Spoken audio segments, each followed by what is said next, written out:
Hey, good morning, y'all. I'm at the Cleburne State Park, a few miles south of Cleburne, Texas.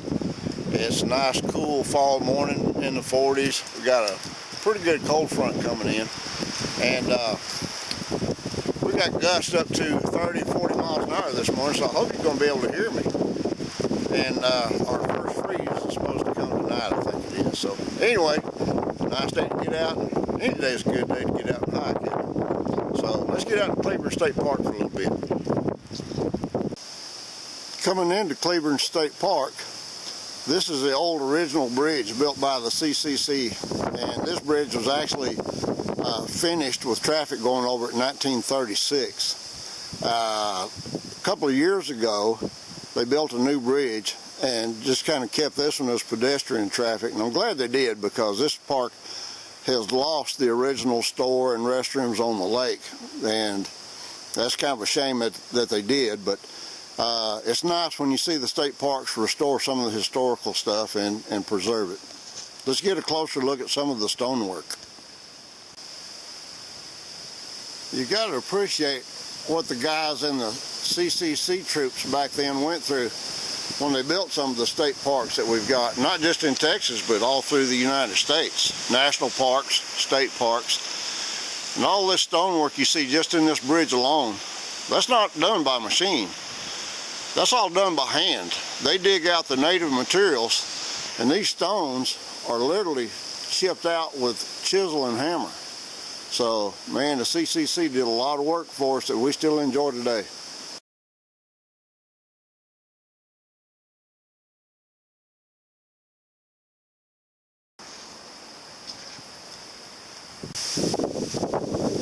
This old bridge covers Camp Creek. I've been coming out here to Cleburne State Park for probably 30 years, and I can remember driving over this bridge many times. So I'm just glad that they did decide to keep it instead of destroying it. Now, Camp Creek is usually dry, but we've had a lot of rain this year, so it's nice to see the old creek running again.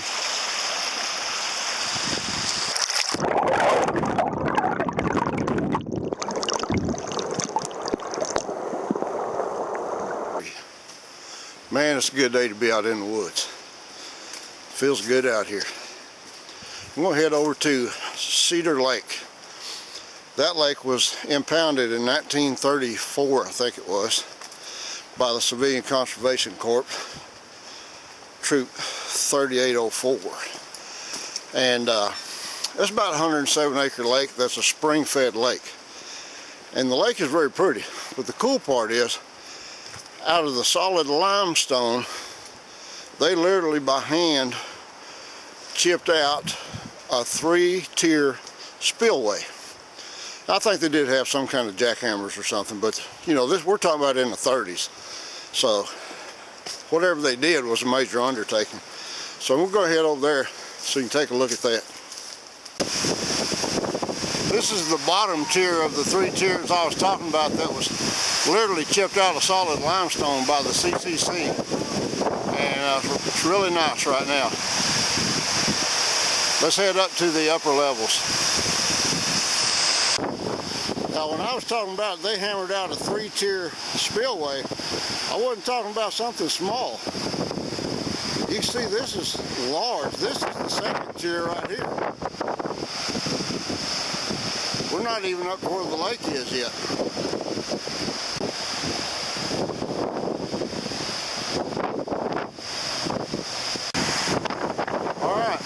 Still not to the top yet. This is the upper level that they jackhammered out first, or chiseled out, whatever the case was. If you see the reeds, the green reeds way up there at the top, now that is the edge of the lake.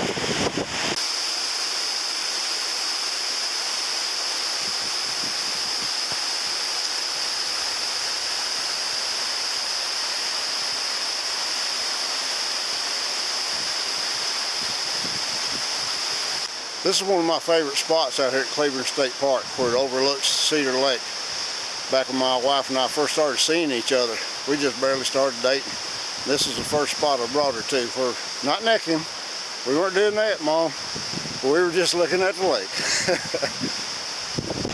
The lake itself, like I said, is a spring-fed lake. I've never seen this lake go dry. I've seen it get a little bit low because it does depend on runoff like any other lake. But when the CCC built this in the 30s, they said when they built the dam, it's an earthen dam, and they said it was a lot of trial and error, I guess, building this dam. I guess they had to kind of on-the-job training, if you know what I mean. And from here you can get a better view of this three-tier spillway that they had to chip out of solid limestone. And you can see this was a massive undertaking. This had to have taken years. All the rock that they used to keep the banks from eroding, like I said, that wasn't trucked in from someplace. This is what they dug out from the limestone, and then literally with hammer and scissors, they chipped these rocks out and laid these in place. And there's a few places over there where you can see where a few of them scratched their name and the dates into the rock. Even back then they had to tag something, didn't they? There's a lot of places out here you can see evidence where this was probably old farm and ranch land back at the turn of the century, before Texas Parks and Wildlife acquired land. And you still see a lot of old places where you see old cedar posts and old barbed wire.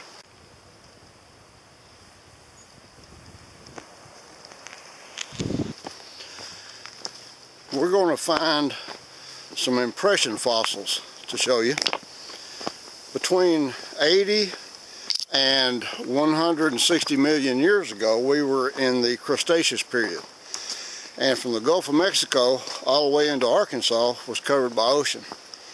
Naturally, when time passed, oceans receded, and then land started eroding, then fossils started showing up. Sometimes it's the actual fossil of the whatever the creature was. Sometimes it's what they call an impression fossil. And Cleburne's full of both. Here's a good example of this one. This is what they call an impression fossil. And this was of an ammonite. And ammonites were they kind of related to a squid type creature. And some of them get quite large. You can tell by the handles on my trekking poles compared to the size of the fossil. This one's first. Yeah, there's quite a few of the ammonite impression fossils out here. Years ago, you used to be able to find a lot of gastropods, and that's a fossil of an old prehistoric snail, and back from the same time period. And even though when you're stuff up, you don't take it home for your personal souvenirs, you want to leave it here for everybody to share. Whereas I used to find a lot of gastropods, nowadays it's pretty rare. But we've just had a lot of recent rains. That's the best time to look for fossils out here because the rains removed any sediment off the top of the fossils. And I'm going to keep looking. Maybe we'll find us a gastropod. Here's another smaller ammonite impression fossil. This one's a pretty good fossil, but it's not near as big. You can kind of tell by my boot the size of this one.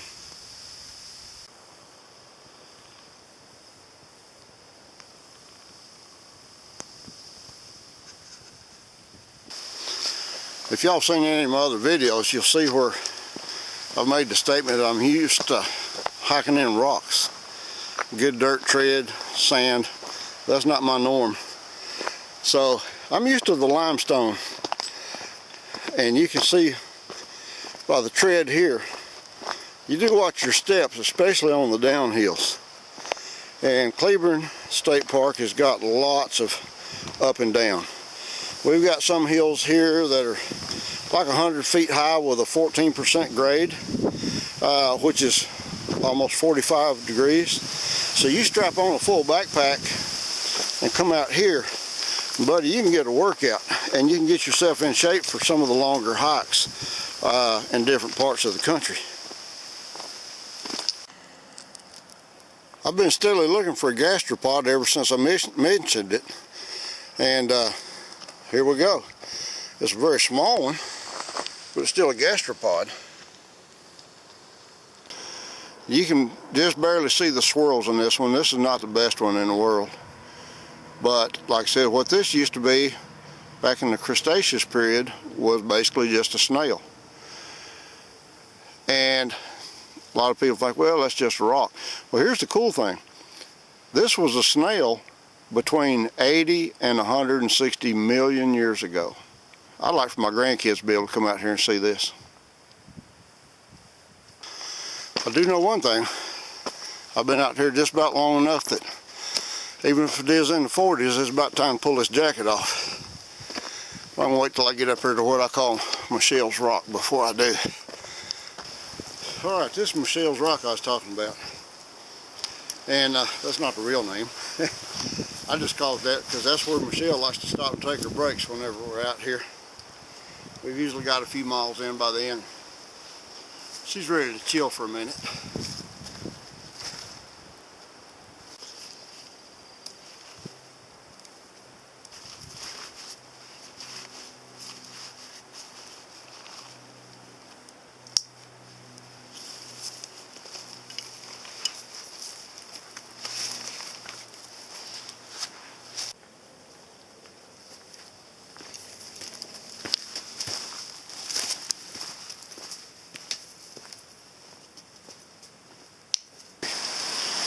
I don't know how well y'all can see this because of the shadows and the sunshine, but can you tell how the ground's been all rooted up here?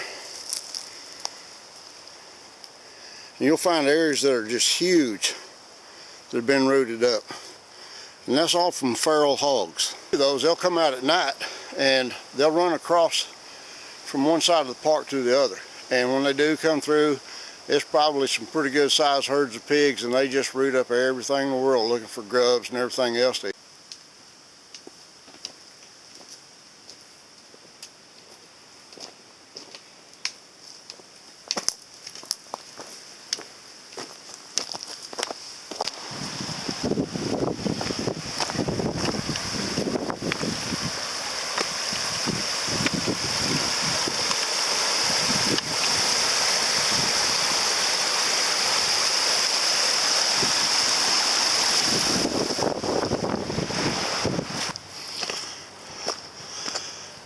If any of you saw my video I did on trekking poles, let's talk trekking poles. I don't know if you'll recognize any of this, but this is where I was at, and on the east side of the park you've got a lot of climbs like this up these old limestone bluffs and hills. I've clocked some of them on my GPS years ago, and a lot of them are anywhere from like 90 to 100 feet tall. Some of them, not this one, but some of them are a 14-degree climb, which, if I'm not mistaken, is about 45-degree angle. And it'll get your blood pumping. It's got mine pumping. But buddy, you can sure get in shape for a big long hike by coming out here for a few days and get you in about a 10-miler.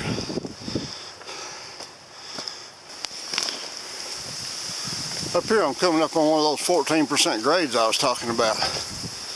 The only reason I know that is coming down these on my mountain bike, the computer on my bike showed these to be 14%. And yeah, I ride mountain bikes too, silly. I've been riding them since they were rigid. They didn't have a suspension when I was riding them. Yeah, just got it made now. Anyway, this is pretty typical of the east side over here. So, like I said, this is good exercise, good training. All right, y'all, it's time for a little break. We got in about 5 or 6 miles. Got to look at a few of the features. But state parks, man, is just a good resource to have. I love the national parks, but the national parks closest to us where we live are 8.5, 9 hours away, and that'd be Big Bend and Guadalupe Mountains. I love those for the solitude and the remoteness. But let's face it, not all of us working people could just take off and drive that kind of distance anytime we want to. So, man, I hit the state parks. I hit them hard. And I try to do as many as I can. Michelle and I have been to about 30 of the Texas state parks. Cleburne State Park here, I call this my backyard park because, man, it's about 20 minutes from home. So I've been out here, I don't even know how many times. Some states charge for admission to the state parks, some don't. Texas charges, but it's minimal, and it's more than worth it for the resources you got available. And what Michelle and I do, we'll get a Texas passport. It's a yearly pass. The charge is not that much. You get unlimited visits for the year. You can come with as many people as you can cram in your car, and everybody gets in free. That doesn't include camping, but you get free admission, so it's more than worth it for what you receive out of it. And that's something to check out. It's a good resource for us. All right, break's over, got to go. Time to head back.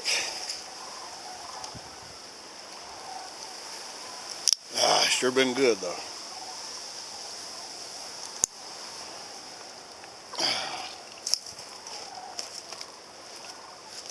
Three. If you see those bluffs over there on the other side of Cedar Lake, it's up on top of those bluffs where I was showing you the ammonite fossils. So if you do come out to Cleburne, you'll have an idea of what trails to look for to find those. Alright y'all, that's it from Cleburne State Park. There's a lot more trails, a lot more to see out here, but that kind of gives you an idea of what's out here. So if you live in the area, man, come out here and check it out. But be sure to stop at the headquarters when you check in and get a trails map. And bring a compass in case you get a little bit disoriented. But you'll always find your way out down here. And y'all keep watching. I'm going to do a review pretty soon on my Buyers of Maine mosquito cocoon hammock. And we're going to get out to Glen Rose Dinosaur Valley State Park and get a video in down there. Possibly a little overnighter. They do have some primitive backpack sites. So anyway, y'all keep watching.